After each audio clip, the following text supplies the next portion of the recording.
Good evening guys. आप सब कैसे हैं? होपफुली आप बहुत अच्छे होंगे और मैं भी बहुत अच्छी हूँ।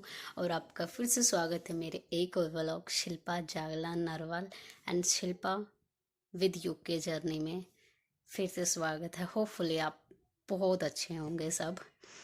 और एट लास्ट मैंने प्लान कर लिया है कि मैं व्लॉग दोबारा से कंटिन्यू करूँगी स्टार्ट, क्योंकि सब्सक्राइबर ही नहीं बढ़ रहे भाई। सबसे बेइज्जती की बात हो गई। बट गाइस कोई नहीं, बिजी शेड्यूल की वजह से मैं नहीं बना पा रही थी। बट अभी मैंने जस्ट 10 मिनट पहले ही प्लान किया है कि मैं व्लॉग डेली डालूंगी। बेशक मेरे को 2 मिनट 3 मिनट 4 मिनट का डालना पड़े। ओके, पिछले व्लॉग आपने देख ही लिए होंगे, कुछ क्लिप्स पड़ी हैं बट मैं वो क्लिप काट रही हूँ, अब नहीं ऐड कर रही। अभी चल रहे हैं नवरात्रे। आप सबको नवरात्रों की हार्दिक शुभकामनाएं। माता रानी आपकी सारी विशेष पूरी करे और ऑल्सो मेरी भी करें और सब अच्छे रहें। और जैसा कि आप मेरे को देख ही रहे हो, कैप प्लस जर्सी भी। तो यूके में हो चुकी है बहुत ज़्यादा ठंड, जो मैं भी आपको दिखाऊंगी। मैं अभी जाऊंगी बाहर 5-7 मिनट में। फिर मैंने सोचा कि कोई नहीं, मैं रूम से ही व्लॉग स्टार्ट कर लेती हूँ। अभी रूम तो मैं नहीं दिखाऊंगी क्योंकि मेरा रूम का थोड़ा मैशअप है। बट एक चीज़ मैं आपको दिखा सकती हूँ, वेट, लोगों को कीजिए इग्नोर। एंड ये देखिए मेरे 2 छोटे छोटे क्यूटी पाए। समझ ये नहीं आ रही, या तो यो रूस रहा है या वो रूस रहा है। एक उरली साइड मुड़ रहा है। ये heater, my suitcase and this one. Suitcase देख ली बहुत है, एक तो दूर दरिया, उस अगली में आपको दिखा नहीं सकती थी। ओके गाइस, अभी एक बार चल लेते हैं। मेरे को जाना है बाहर यहीं 5-7 मिनट की वहाँ पे। मैं आपको दिखाऊंगी। मैं एक बार हो जाती हूँ रेडी जाने के लिए।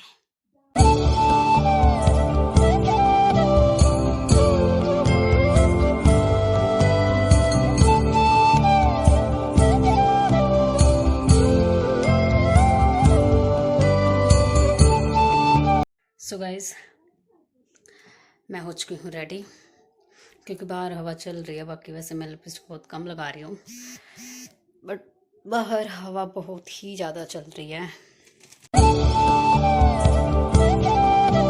ये वाला डाला मैंने सूट और ये वाला जैकेट। अभी 6 बजे नहीं है, निकलेंगे 5 मिनट में। लेट्स सी, मैं अपनी निकाल लेती हूँ एक बार जैकेट और मैं आपको दिखाती हूँ। शायद आप सबको पता होगा कि मैं भगवान को बहुत ज़्यादा मानती हूँ। देखिए, ये है मेरा छोटा सा मंदिर। एक्चुअली जोत वगैरह यहाँ लगा नहीं सकते, क्योंकि मतलब हर रूम में क्या होता है, वो होते हैं, भूल गई हूँ मैं, फायर अलार्म एक्चुअली समथिंग कुछ, कि अगर धुआं भी होगा ना तो उस धुएं की आवाज़, लाइक कि वो अगर उस मशीन में जाएगा, छत पे होते हैं वो, वेंटिलेटेड होते हैं दीवार में ही, तो अगर उसमें गया तो तभी ये सायरन बजेगा। वो सायरन लाइक एम्बुलेंस टाइप वाला, वो बच जाएगा। अभी तो जस्ट हम रह रहे हैं रेंट पे, बट बहुत ही जल्द हम अपना ही ले लेंगे घर यहाँ पे। लाइक कि वो मैं आपको ज़रूर बताऊँगी कि आप कैसे ले सकते हैं ये।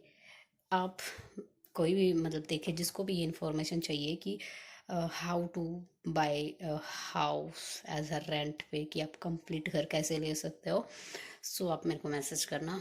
देन मैं डेफिनेटली, अगर किसी की रिक्वेस्ट आई कि बताओ, तो ही मैं उस पर व्लॉग डालूँगी, otherwise no need.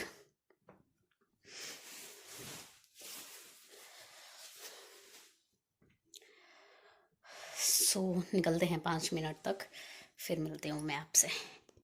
So guys, मैं आ चुकी हूँ बाहर और मैं बस पूछो मत। मेरा छाता देखो, मेरे छाते का बैलेंस नहीं बन रहा।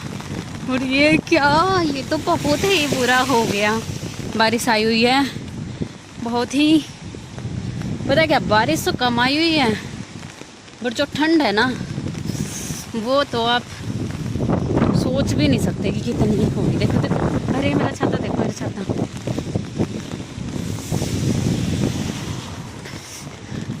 ये हैं यूके की गलियां, गलियां नहीं, गली तो ख़त्म हो गई, ये रोड हो गया स्टार्ट।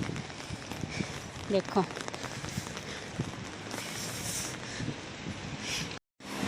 ये बहुत देख लिया रोड ही, मेरी शक्ल देख लो।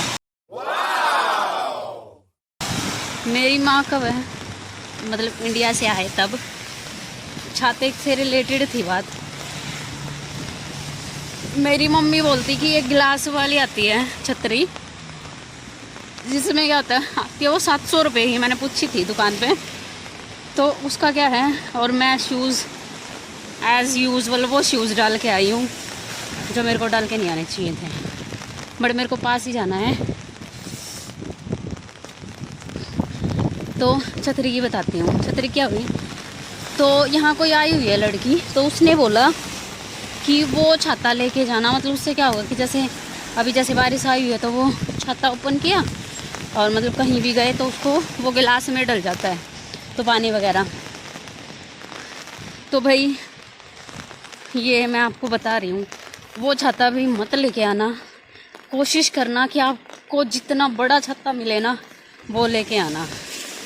हम लेके आए हैं 2, ये पुराना है घर का और एक नया, और साइज में इतना ही ले आए।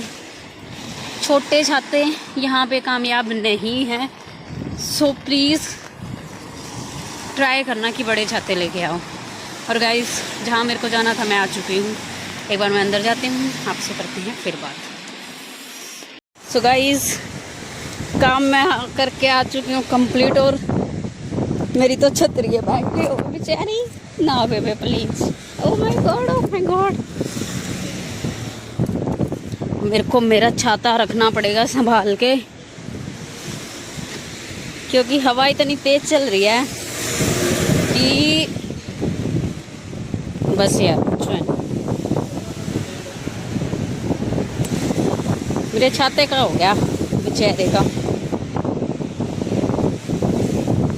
और गाइस, अगर आपका प्लान है, if you have any plan to come UK, so ऐसे शूज़ लेके आना कि बस चाहे कितनी भी बारिश हो जाए बट गीले नहीं होने चाहिए। क्योंकि जो इंडिया से हम शूज़ लेके आए हैं ना,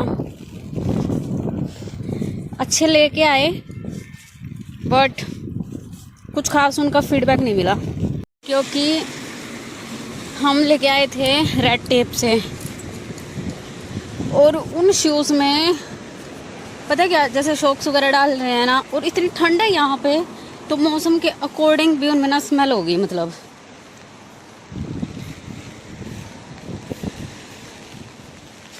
इतनी महंगी चीज़ लेके भी आए और मैं तो दिख भी नहीं रही।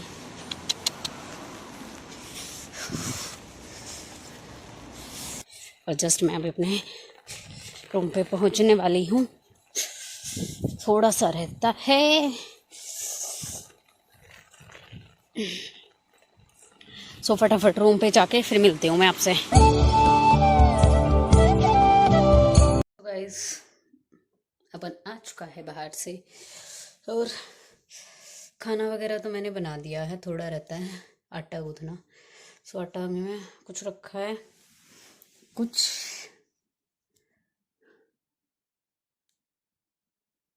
और भाई। सो गाइस, बाहर का तो आपको मैंने दिखाई दिया कैसा था क्या कुछ, और यहाँ पे वेदर का तो बड़ा पंगा है, मतलब बहुत अलग वेदर है इंडिया के अकॉर्डिंग। यहाँ हम आए, देखा होगा आपने मेरे एक व्लॉग में, मैंने बताया था कि मेरे को सबसे बड़ी दिक्कत होती है ट्रैवलिंग में। हमारी फ़्लाइट थी सुबह 11:30 बजे की। सुबह 11:30 बजे हम एक्चुअली मैं तो एक दिन पहले ही आ गई थी गुड़गांव। बाकी कुछ खास फ़ायदा नहीं हुआ, ना भी आती फिर भी चल जाता, बट मेरी तबीयत ख़राब हो जाती, वो भी ठीक था। मैं पहले आ गई एक दिन पहले, क्योंकि सुबह मेरी तबीयत ठीक रही वहाँ से। तो हमारी थी सुबह की 11:30 बजे की फ़्लाइट दिन की। तो हम पहुँचे, वहाँ पे पहुँच गए थे 8 बजे। फैमिली वाले पहुँचे, फ़ोटोग्राफ वगैरह होया। तो उसके बाद हम चले गए अंदर, चेक इन। मैं बाहर से सूट डाल के गई थी, देखा आपने व्लॉग में, क्योंकि मेरे ससुराल वाले भी थे भाई। फैशन अपनी जगह और रिचुअल्स अपनी जगह। बाकी फिर मैंने अंदर जाके सोचा कि अगर मैं टी शर्ट और वो डाल लेती ना, तो उसके ऊपर वो चुन्नी वगैरह ले ही सकती थी, क्योंकि सारे फ़ोटो का इतना गंदा सत्यानाश हो गया। इतने बूढ़े फ़ोटो मैंने ज़िंदगी में, मेरे बूढ़े फोटो इतने बूढ़े फ़ोटो देखे मैंने मेरी ज़िंदगी में। उसके बाद अंदर चेक इन हुआ। चेक इन करके हम, मतलब ज़्यादा टाइम नहीं लगा वहाँ पे। ऐसा कुछ नहीं था कि हमें वेट करना पड़ा फ़्लाइट के लिए, बस अंदर पहुँचे। हमें अंदर, इतनी अंदर जाना था, फ़्लाइट वगैरह बैठे। और फ़्लाइट थी हमारी 9 घंटे की। मतलब उस टाइम एक्साइटमेंट थी कि जल्दी हो जाएगा, बट ऐसा कुछ नहीं था। एक तो फ़्लाइट में इतना घटिया खाना देते हैं गाइस। हमें वो फ़्लाइट सबसे ज़्यादा महंगी पड़ी। हमें वो फ़्लाइट 1,10,000 की सिंगल पर्सन की पड़ी, तो 2,20,000 की वो हमारी फ़्लाइट थी। और हमने यहाँ पे आके देखा ना, बहुत बंदे मतलब 40-40, 50-50 हज़ार की फ़्लाइट लेके आए, और विद गुड फूड क्वालिटी की। जो फूड की क्वालिटी थी वो बहुत अच्छी थी। तो हमारी फ़्लाइट वर्जन अटलांटिक थी। मैं डरती नहीं भाई किसी से, ना मैं वर्जन अटलांटिक वालों से डरती, क्योंकि जो फीडबैक है मैं वो फीडबैक दूंगी। इतना बेकार खाना था, इतना बेकार खाना खिलाया। उसके बाद लैंडिंग होने के टाइम समझ ही नहीं आया वो पायलट क्या था, मतलब कैसे वो क्या कर रहा था। मतलब नीचे लेके जा रहा, फिर स्ट्रेट ऐसे, फिर स्ट्रेट बैंड स्ट्रेट फ्लाइट को कर रहा था। उसकी वजह से मेरी तो हालत इतनी ख़राब हुई, इतनी वॉमिट। मेरे को वो लैंड हुआ ना 5-7 मिनट में, इतनी वॉमिट हो गई। वहीं से मेरी तबीयत डाउन हो चुकी थी। और मेरे हस्बैंड को, हम उतरे इमिग्रेशन के में मेरे हस्बैंड को 3 घंटे उतरने के बाद सुनाई भी नहीं दिया कानों से। तो उससे आप सोच सकते हो कि कैसी फ़्लाइट थी वो। मेरी वो तबीयत डाउन थी। फिर हम होटल पहुँचे। होटल हम, वो तो एक्सपीरियंस मैं आपको बताना ही नहीं चाहती। लीव। हमारा होटल जहाँ था वहाँ नेटवर्क ही नहीं थे। तो क्या हुआ, हम पहुँचे। मेरे को वैसे भी, हम गए ट्रेन में। ट्रेन में मेरे को वॉमिट कंटिन्यू रही। टैक्सी में गए, टैक्सी में कंटिन्यू रही। होटल में गए, होटल में जाके सो तो गए उस दिन तो, रात को लेट पहुँचे। नेक्स्ट डे सारा दिन निकल गया गाइस। मेरे को, मेरी वॉमिट नहीं रुकी। मैं पानी पी रही हूँ, पानी, वॉमिट, खा रही हूँ, वॉमिट, एप्पल खाई, वॉमिट, नींबू पानी पिया, वॉमिट। सारा दिन मेरी इतने वॉमिट हो गई कि रात को मेरी तबीयत ऐसी हो गई कि पता नहीं क्या हुआ मेरे साथ। नेक्स्ट डे हमें यूनिवर्सिटी जाना था। नेक्स्ट डे हमें करना था बीआरपी कलेक्ट। बीआरपी कलेक्ट करके, बीआरपी कलेक्ट करके जस्ट मैंने वहाँ पे देखा कि, मतलब ये पोस्टर वगैरह दे रहे थे कि in emergency if you not feel better, तो डेफिनेटली यू कैन कॉल 111, और इन एमरजेंसी 999। सो मैंने जस्ट आइडिया से 111 पे कॉल किया। मैंने सोचा कि चलो देख लेते हैं, दवाई वगैरह ले लेते हैं, क्योंकि तबीयत बहुत ज़्यादा ख़राब लग रही थी मेरे को। सो मैंने 111 पे कॉल किया। अप्रोक्सी मैंने उससे की होगी 18-19 मिनट बाद। एट लास्ट उसने सारी इन्फॉर्मेशन ली। लास्ट में मेरे को उसने बोला कि you can go Royal United Hospital which is located in Bath. So मैं बाथ में ही थी। मैंने सर्च किया, वहाँ से देखा वो था जहाँ पे हम थे, वहाँ से 15 to 20 मिनट के डिस्टेंस पे। सो मेरे हस्बैंड ने बोला चलो चलते हैं, देख लेते हैं, दवाई वगैरह ले लेते हैं। So then we went to the hospital, और जाके हमने वहाँ से टैक्सी की गए। जाके क्या हुआ, मेरे को डायरेक्ट बस सिंपल ये था कि चेकअप करेंगे, हम दवाई दे देंगे। बट उन्होंने चेकअप किया। उन्होंने बोला मेरे को कि आपके यूरिन और ब्लड टेस्ट होगा। मैं बोला ओके, नो वरी। उन्होंने यूरिन टेस्ट और ब्लड टेस्ट किया। देन वो उन्होंने मेरे को बोला कि आपको एडमिट होना पड़ेगा। एडमिट लाइक हमारे इंडिया में ना एक मतलब लाइक किसी डिसीज़ को ना ऐसा बना देते हो, अरे इतनी बड़ी बीमारी, ऐसा कुछ है। उस टाइम मेरी तबीयत बहुत डाउन थी, बहुत डाउन थी कि मैं आपको बता भी नहीं सकती। बट उन्होंने मेरे को बिल्कुल भी रिएक्ट नहीं किया। उन्होंने सिर्फ बोला कि मेरे को, आपको एक फ्लूइड लगेगी, जिसको हम वहाँ पे बोलते हैं इंडिया में ग्लूकोज चढ़ेगी। मैंने बोला ओके। सबसे बेकार बात क्या हुई कि हम चार्जर भी नहीं लेके आए थे, क्योंकि हमें ये था कि हमें होटल जाना है अपना BRP कलेक्ट करके। फ़ोन में बैटरी थी, पावर बैंक थे, बैटरी थी, बट यहाँ पे आके फ़ोन भी पता नहीं क्या हुआ। फ़ोन मोबाइल फ़ोन थे, वो ज़्यादा काम नहीं कर रहे थे, बैटरी उनकी। बट उस टाइम हमारे पास वो थे पावर बैंक दो।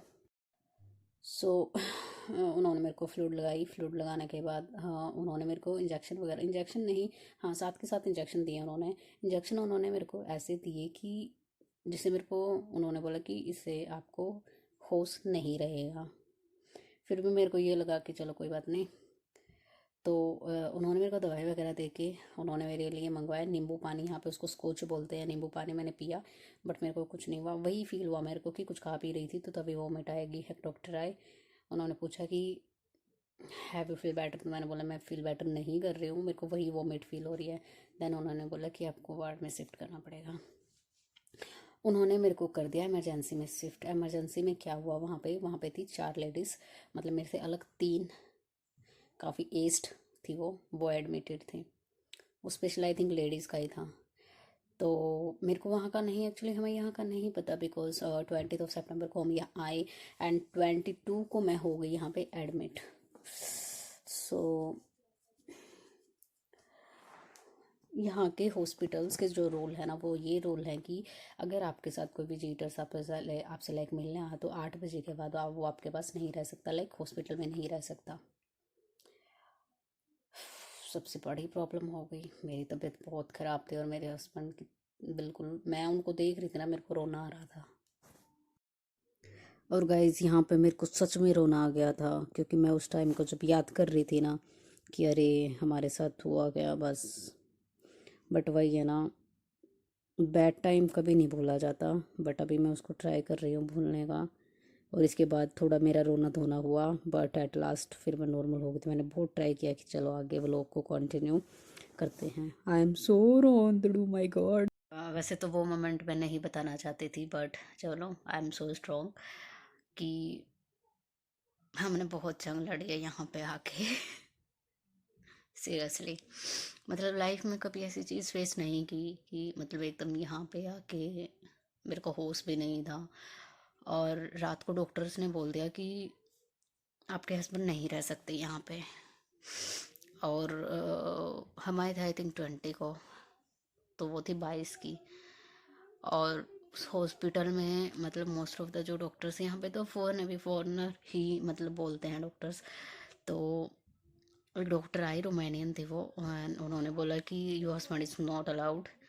सो actually visitors are not allowed after 8 o'clock। So मैंने उसको बोला, एक्चुअली मेरे को थोड़ा थोड़ा होश था, क्योंकि उन्होंने मेरे को ऐसे डोज दे रखे थे, इंजेक्शन लगा रखे थे। तो मैंने उनको बोला कि actually ma'am we are new and actually my husband, मैंने उनको बोला कि भाई कि मेरे हस्बैंड नहीं जा सकते। तो वो सुन के चले गई। उसके बाद थैंक यू भगवान, मतलब हर जगह है ये मैंने फील किया है। तो एक डॉक्टर आई, वो इंडियन थी and I think she is from Gujarat actually. तो वो आई, उन्होंने बोला कि ऐसे अलाउ नहीं है। सो मैंने उनको भी वही सेम बोला कि उनको मैंने बिल्कुल ओपनली मतलब खोल के बोल दिया कि हम नहीं हैं मैम, वी आर न्यू। और मेरे husband, my husband can't speak English, कि मेरे हस्बैंड को लैंग्वेज थोड़ा बैरियर प्रॉब्लम है। सो और हमारा जो होटल है जहाँ पे हम स्टे कर रहे हैं वो यहाँ से काफ़ी दूर है, तो वो मेरे को ऐसी हालत में छोड़ के नहीं जा सकते। But she understand very well, actually उन्होंने मेरी सिचुएशन को समझा और उन्होंने मेरे को अलग वार्ड में शिफ्ट किया। क्योंकि जो यहाँ पे क्या होता है वही है इंडिया के जैसे कि रात की डॉक्टर्स, रात की जो चेकअप वाली होती है वो अलग होती हैं, इन मॉर्निंग शिफ्ट वाली अलग होती हैं। तो उन्होंने मेरे को अलग वार्ड में शिफ्ट किया एंड एट लास्ट मेरे हस्बैंड को भी अलाउ किया। मेरे को तब थोड़ा चैन आया कि बट एज़ यूजुअल मैं बेड पे पड़ी थी, मेरे को होश नहीं था। साथ के साथ वो फ्लूइड चढ़ रही थी, एक फ्लूइड इनके 4 घंटे में ख़त्म हो रही थी। तो मेरे हस्बैंड, मैंने देखा है उनको, मतलब वो इतना वो हो गए थे बस। बट वही है ना कि हर चीज़ से हम कुछ ना कुछ सीखते हैं। आते ही यहाँ पे थोड़ा ठोकर लगी, बट ठोकर लाइक वो मैं नहीं बोल सकती ठोकर टाइप क्या था वो। But at the moment we are fine. वहाँ से मेरे को 4 दिन बाद छुट्टी मिली। इतना मतलब फैमिली वाले भी बहुत उसमें थे, बट वही है कि मैंने उस चीज़ से बहुत कुछ सीखा है। हम मतलब कि एकदम आते ही बंदा, because we are not prepared कि आते ही हमारे साथ ऐसा होगा। एक्साइटमेंट बहुत थी, बट आते ही एक एक्साइटमेंट वर्ड को मैं वो बोल सकती हूँ कि that worst situation for us. But चलो कुछ नहीं, वो होता है ना कि अच्छे बुरे दिन आते हैं ना, तो बुरे दिनों के बाद अच्छे दिन भी डेफिनेटली आते हैं। सो डेफिनेटली अब हम दोनों को जॉब भी मिल गई है, वेल सेटल। अभी वेल सेटल तो नहीं बोल सकते, बट हमें जॉब मिल गई है, सो दैट्स गुड। मतलब इतनी जल्दी किसी को पता होता है ना, लाइक कि कब आए थे जॉब लग, अरे इतनी जल्दी जॉब लग गई। तो हम कब किसी को बताते भी नहीं है कि हम जॉब कर रहे हैं।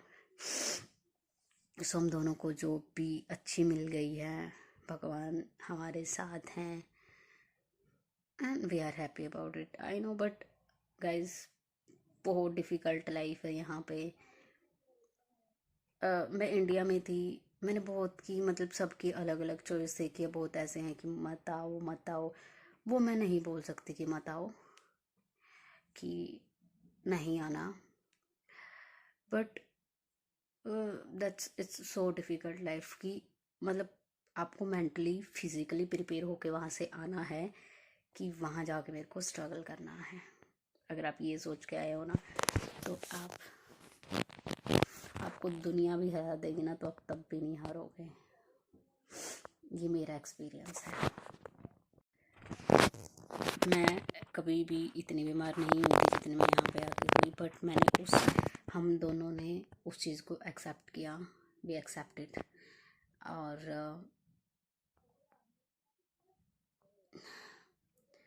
एक्चुअली मेरी शादी को राउंड अप 3 साल हो जाएंगे, अभी नहीं हुए 3 साल, तो बाकी 2.5 तो हो ही गया। तो मेरे को अब इतना पता चला कि वी आर सो स्ट्रॉन्ग, क्योंकि इंडिया में थे।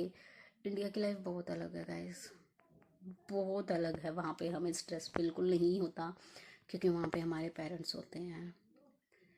मैं इन लॉस के घर पे थी, मम्मी थे, पापा थे, बट फील होता था थोड़ा बहुत। कभी फील हुआ कि अरे बहुत आगे करना है भाई, पापा ने बहुत कुछ कर लिया, बट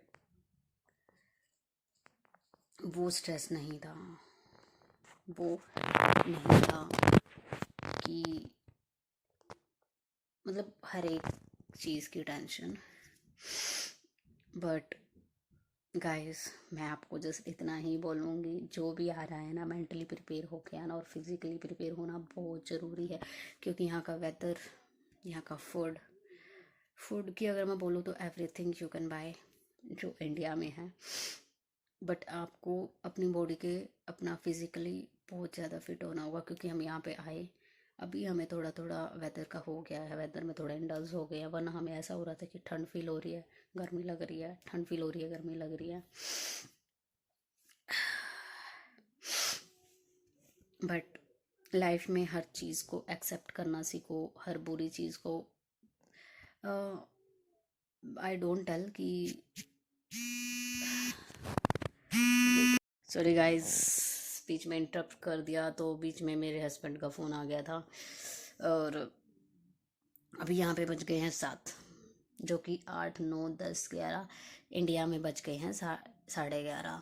तो सारे सो चुके होंगे, और खाना वगैरह मैंने बना दिया है। जस्ट मेरी रहती है रोटी बनानी, सो वो रोटी मैं बनाऊँगी नानू के आने के बाद। और गाइस ये था थोड़ा bad experience with good experience, तो बाकी कुछ हो नहीं रहे यहाँ। बस हम खुश हैं गुड एक्सपीरियंस। नहीं गाइस, गुड एक्सपीरियंस भी है, वो मैं आपको अभी रिवील नहीं करूँगी, वो मैं आपको रिवील करूँगी कुछ टाइम के बाद। ओके, सो कुछ तो मैंने बता दिया था आपको, पहले एक्सप्लेन बताया था, कुछ आज बता दिया। बट अब लाइफ बहुत अच्छी है, एक अच्छी जॉब भी है, एक अच्छी मेरे हस्बैंड की भी जॉब है, नज़र ना लगे, टच वर्ड। और बस आप सबकी दुआएं हो, बाबा श्याम का आशीर्वाद हो, बाबा भोले का आशीर्वाद हो, माता रानी का आशीर्वाद हो, मारुति नंदन का आशीर्वाद हो साथ के साथ। सो बस सब कुछ अच्छा होगा। Everything is positive. बस जब तब सिचुएशन थोड़ी ख़राब थी, सो माइंड बिल्कुल नेगेटिव वाइब्स की तरफ जा रहा था। मतलब ऐसा हो गया था कि मैं मतलब हनुमान चालीसा भी पढ़ने का ट्राई कर रही थी, तो वो वी कांट रीड मैं पढ़ नहीं पा रही थी, हम पढ़ ही नहीं पा रहे थे, मतलब इतना नेगेटिव वो हो गया था। But at the moment we feel positive, हमारी पॉजिटिव वाइब्स है बहुत, भगवान का नाम ले रहे हैं बस। और भगवान को अगर याद कर रहे हैं तो दुख तो चुटकियों में भाग जाते हैं। सो गाइस, आज मैंने आपको दिखाया थोड़ा बाहर का व्यू जो कि बारिश का था। और इस व्लॉग में आज मैं इतना ही कर रही हूँ। कल का व्लॉग कल देखते हैं क्या होगा। बट आपके लिए अब नए नए व्लॉग्स आएंगे, अच्छे अच्छे व्लॉग्स ट्राई करूँगी अगर बारिश ना आई तो। क्योंकि बारिश में निकलना अपने कपड़े खराब करना है। ओके, सो गाइज आज के लिए इतना ही। होपफुली आपको मेरी स्टोरी थोड़ी दर्दनाक लगी होगी, बट बी स्ट्रॉन्ग। मैं यही चाहती हूँ कि आप बहुत स्ट्रॉन्ग रहे। आप मेरी स्टोरी से भी सीखें कि लाइफ में बेशक कितने भी दुख आ जाए, बट हमें खुद से ट्रस्ट नहीं छोड़ना। सिर्फ आपको ये रखना है अपने मन में, we can do it, we will do it, कि मैं कुछ भी कर सकता हूँ। ओके, सो कल मिलते हैं एक व्लॉग के साथ, नए व्लॉग के साथ, नए विशेष के साथ। आज के लिए इतना ही। बाय बाय, राम राम जी, जय श्री श्याम, जय श्री श्याम, जय मारुति नंदन, जय बाबा भोलेनाथ और जय माता दी। एक बार फिर से आपको नवरात्रों की हार्दिक शुभकामनाएं। बाय।